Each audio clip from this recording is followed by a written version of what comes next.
Hey everyone, welcome to today's deep dive. Excited to be here. Yeah, we're going all the way back to the beginning, Oh, wow. to Genesis, the creation narrative, Okay. specifically verses 1 through 31 from the King James Version. Right. And it's such a foundational passage. Yes. It's the bedrock of so many faiths and cultures. Absolutely. And even today, it sparks our curiosity and, ignites debates. Yeah. So we're going to unpack the order of creation. Okay. Look at some really interesting word choices All right. and explore how this ancient text still resonates with us, Thousands of years later. in the modern world. Exactly. Yeah. It's amazing how just a few verses can have such depth and complexity. I know. It's really incredible. Yeah. Prompting reflection for literally thousands of years. And it all starts with that iconic opening line. Right. In the beginning, God created the heaven and the earth. Yeah. So simple, yet so profound. It is. What are your thoughts on that? You know what strikes me is how much is conveyed in so few words. Yeah. The Hebrew word for created here is bara, Okay. which points to an act of creation, what we call ex nihilo, meaning out of nothing. So this sets it apart from a lot of other creation myths, where Right. the universe emerges from pre-existing materials No, or okay. deities. Okay. But here it's a radical act of divine power, Yeah. bringing forth something totally new. It's that idea of creation from absolute nothingness that I Mhm. find so mind-boggling. Yeah. I mean, how do you wrap your head around that concept? It definitely stretches the limits of human understanding. For sure. But for the ancient Israelites, it was a powerful way of asserting the absolute sovereignty Okay. and uniqueness of their God. This God who stands apart from creation, It who did is not. the ultimate source of all that. And Yeah. then there's that repetitive structure Yes. throughout the passage. Yeah. And God said, and it was so, it's like a drumbeat. It is like a heartbeat. It's a steady pulse of creation. And that repetition emphasizes God's power and the immediacy of creation. Right. It's not a laborious process, Yeah. but a series of divine commands, Uh-huh. each instantly brought into being. It's fascinating how the text itself Yeah. seems to mirror the act of creation. Totally. Building the world with each phrase. Yeah. And speaking of building, Okay. how about that initial state of the earth? Right. Without form and void. Yeah. It almost paints a picture of primordial chaos, doesn't it? It absolutely does. Yeah. This sense of formlessness, Yeah. a dark abyss that exists before God brings order and structure. Right. And this transition from chaos to order is a central theme, not just in Genesis, Right. but in lots of creation narratives across cultures. Yeah, it speaks to this universal human desire to make sense of the world. Yeah. To find patterns and meaning in what seems initially chaotic. Right. So how does that transformation unfold in this account? Well, we see a very deliberate and logical progression, moving from the simple to the complex. Okay. First, there's light piercing the darkness. Okay. Then, the separation of the waters above and below, Uh-huh. creating the firmament. Okay. Then, dry land emerges, followed by vegetation, Okay. celestial bodies. Uh-huh. Then, the teeming life of the sea and the sky. Yeah. Finally, we get to the land animals. Okay. And as the pinnacle of creation, humankind. It's like a carefully choreographed cosmic ballet I love that. unfolding in stages, Yes. each building upon the last. Each one. And each step is punctuated by that refrain. Right. And God saw that it was good, which I Yeah, find really interesting. absolutely. That recurring phrase Yeah. highlights not just the functionality, but also the inherent goodness and beauty Right. of each element in creation. Yeah. There's a sense of divine intentionality, Uh-huh. an affirmation of the value of each created thing. It's like God is taking a step back, admiring the work Yeah, and saying, yes, this is how it should be. exactly. And then, of course, we get to the creation of humankind, Right. which takes on a whole new level of significance, wouldn't you say? Absolutely. There's a shift in tone and focus when we reach verse 26, Right. where God says, let us make man in our image, after our likeness. Yeah, And it raises all sorts of questions about the nature of God right. and humanity's unique place in creation. That "let us" is what always gets me thinking. Yeah. It's so different from the singular voice Right. we've heard up until this point. Exactly. What are some of the interpretations that have been offered for this plural language? Well, one interpretation sees it as a prefigurement of the Trinity, Okay. the three persons of God in Christian theology. Okay. Another view suggests it's a majestic plural, Okay. a way of emphasizing God's grandeur and sovereignty. Okay. Still others interpret it as a divine deliberation, Okay. a council within the Godhead, Right. signifying the weightiness of this particular act of creation. So there's this sense that the creation of humankind is not taken lightly. Not at all. It's something special, Yeah. something set apart. Set apart. And that specialness is reinforced by the concept of dominion, Yes. which we see in verse 28, Oh. where humans are granted authority over all living creatures Mhm. and charged with the responsibility of caring for the earth. That's right. It's a powerful concept with far-reaching implications. It definitely raises all sorts of questions about our relationship with the natural world Yeah. and the ethical dimensions of our role as stewards. Absolutely. But before we delve into that, I want to take a closer look at this idea of being created in the image of God. Okay. What does that actually mean? All right. How have different theologians and scholars interpreted this concept? Oh, that's a question that has fascinated theologians and philosophers for centuries. Yeah. And there's no single definitive answer. Right. But there are a few key interpretations that have emerged. Okay, let's explore those. Right. What are some of the most prominent ideas about what it means to be made in the image of God? One view focuses on our rational capacity, Okay. our ability to think and reason Uh-huh. and make moral judgments. Okay. This sets us apart from other creatures Right. and allows us to participate in a relationship with God Okay. based on understanding and communication. So it's this capacity for reason, Yeah. for engaging with abstract thought, Uh-huh. and ethical considerations that reflects the divine image within us. Right. And another interpretation emphasizes our creative potential, Okay. our ability to imagine, innovate, and bring new things into being. This echoes God's own act of creation, Right. suggesting that we, too, have a spark of the divine within us, Uh-huh. a capacity to shape and mold the world around us. That's a beautiful way to think about it. Yeah. We're not just passive recipients of creation, Right. but active participants, co-creators in a sense, Exactly. carrying on that legacy of bringing order and beauty into the world. Yeah, and then there's the relational aspect of the image of God. Some scholars argue that it's our capacity for love, compassion, and relationship that most closely reflects the divine nature. Okay. After all, God himself is described in relational terms. Right. Father, Son, and Holy Spirit in Christian theology. Yeah. So it's not just about our individual capacities, Right. but also about our interconnectedness, our ability to form meaningful bonds with others. Exactly. That resonates deeply with me. Yeah. This idea that our ability to love and connect reflects the very essence of the divine. So it's a powerful concept and one that has implications for how we treat each other, Yeah. how we build community, and how we care for the vulnerable. It really ties back to that notion of dominion we were discussing earlier. It does. If we are created in the image of God, Yeah. and we are entrusted with dominion over creation, Mhm. then it follows that our actions should reflect those divine qualities. Absolutely. Wisdom, compassion, justice. Precisely. Dominion in this context is not about exploitation or domination, Right. but about stewardship, Yeah. about responsible caretaking. It's about recognizing the inherent worth and dignity of all creation, Yes, human and non-human alike, that's right. and acting accordingly. Exactly. And this brings us to another fascinating aspect of the Genesis creation narrative, Okay. the beauty and artistry of the language itself. Yeah. It's not just a dry factual account. Right. It's filled with vivid imagery and poetic language Uh-huh. that invites us to experience the wonder of creation. You're absolutely right. Yeah. Even those simple phrases, the Spirit of God moved upon the face of the waters, or let the earth bring forth grass. Yeah. There's a certain musicality, There is. a rhythm to the way the story is told. It's like a song, a poem, a work of art. Yeah. The text itself seems to embody the very creative energy it describes. And speaking of creativity, Okay. there's this interesting detail in verse 2. Right? And the earth was without form and void, and darkness was upon the face of the deep, and the Spirit of God moved upon the face of the waters. What significance do you see in this image of the Spirit hovering over the waters? That image has resonated with commentators throughout history. Yeah.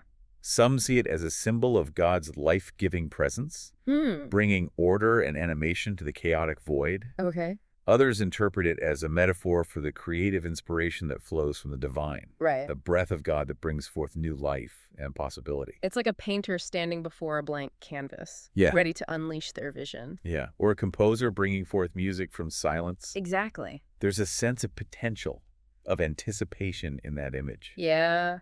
The world is poised on the brink of creation, waiting for that divine spark to ignite it. And what's fascinating is how this ancient text continues to speak to us today. I know, it's incredible. Even in our modern scientific age, Right. it still sparks our imagination, Absolutely. challenges our assumptions, Yeah. and invites us to contemplate the big questions about our origins, Yeah. our purpose, and our place in the cosmos. It's a testament to the enduring power of story. Yeah.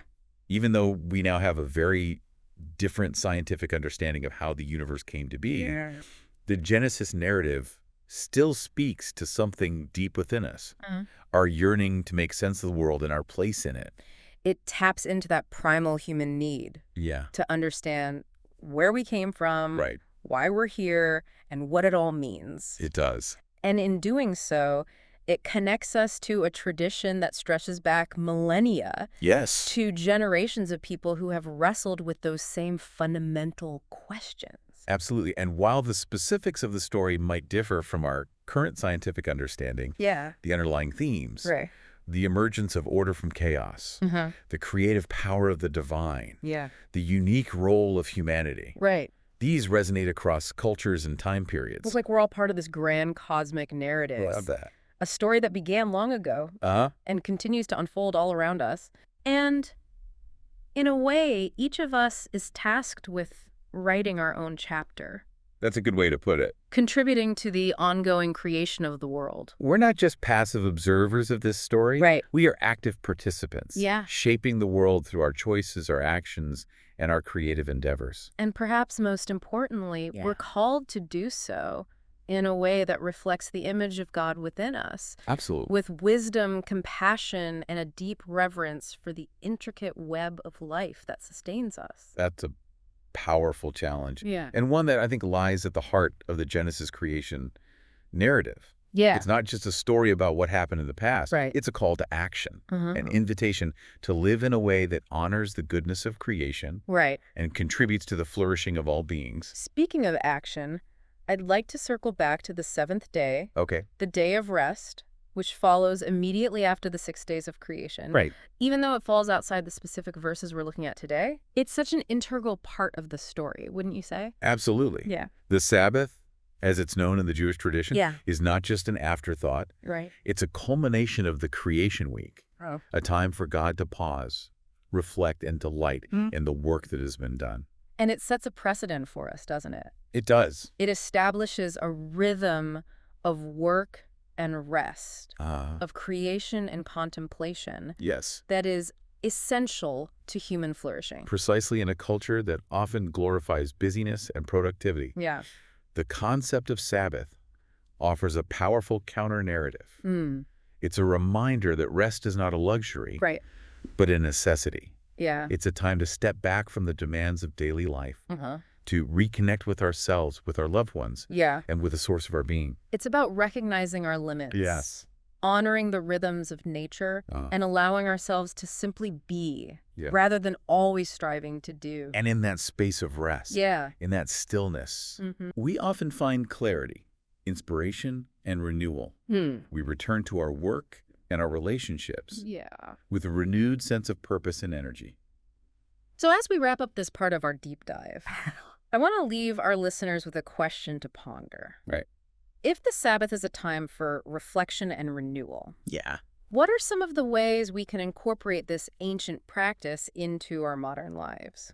How can we create space for rest and contemplation in our busy schedules Right. and reclaim those rhythms of creation and renewal that are so essential to our well-being? Such important questions. Right. And one that doesn't have a one-size-fits-all answer. Right. The beauty of the Sabbath concept is that it invites us to find what truly nourishes and replenishes us as individuals. So it's less about adhering to rigid rules and more about tuning into our own inner rhythms and needs. Exactly. For some, it might involve setting aside a specific day each week Okay. for activities that bring joy and rejuvenation. Spending time in nature, pursuing creative endeavors, connecting with loved ones, or simply disconnecting from the digital world. It's about giving ourselves permission to step off the treadmill of daily life and reconnect with what truly matters. Precisely for others, it might involve incorporating small moments of Sabbath Okay. throughout the week, Okay. a few minutes of meditation each morning, Okay. a mindful walk during lunch break, An evening ritual that helps to wind down before sleep. It's about weaving those threads of rest and reflection into the very fabric of our lives. Right, and it's important to remember that Sabbath is not about achieving a state of perfect stillness or inactivity. Right. It's about shifting our focus, Okay. recalibrating our priorities, Mm-hmm. and allowing ourselves to be receptive to something beyond the demands of our daily routines. It's about creating space for the unexpected, Yes. for insights and inspirations to emerge, Yeah. for a deeper connection with ourselves and the world around us. And speaking of connection, one of the things that strikes me about the Genesis creation narrative is the emphasis on relationship. Okay. The relationship between God and humanity, Uh-huh. between humans and the natural world, Right. and even between the different elements of creation themselves. That's a great observation. It's like this intricate web of interdependence Yeah. where everything is connected. It is. And each part plays a vital role in the overall harmony of the whole. Exactly. And I think this interconnectedness has profound implications Yeah. for how we understand our place in the world Yes. and our responsibilities to one another and to the planet. It challenges that individualistic mindset that is so prevalent in our culture It does. and invites us to see ourselves as part of something much larger than ourselves. Right. It reminds us that we're not isolated individuals striving for our own self-interest, Yeah. but rather we're interconnected beings Uh-huh. woven into the very fabric of creation. And with that interconnectedness comes a sense of responsibility, It does. a call to act in ways that benefit the whole, not just ourselves. Precisely. It's about recognizing the inherent worth and dignity of all beings, Right. human and non-human alike, and acting accordingly. Making choices that contribute to the well-being of the planet and future generations. It's about embracing our role as stewards of creation, Yeah. carrying forward that legacy of care and responsibility that was entrusted to humanity from the very beginning. And I think that's a powerful and hopeful message to carry with us I agree. as we navigate the complexities of our modern world. Even amidst the challenges we face, the Genesis creation narrative reminds us Mm-hmm. that we're part of something grand and beautiful, Yeah. a story that is still being written. And that each of us has a role to play in shaping the next chapter. Exactly, and I think that brings us back to the concept of being created in the image of God. Okay. It's not just a statement about our origins, Right. but also an invitation to embody those divine qualities. Like what? Wisdom, compassion, creativity, and a deep reverence for life in all that we do. It's a call to live out our fullest potential as co-creators with God, Yes. bringing forth beauty, justice, and harmony into the world. And perhaps most importantly,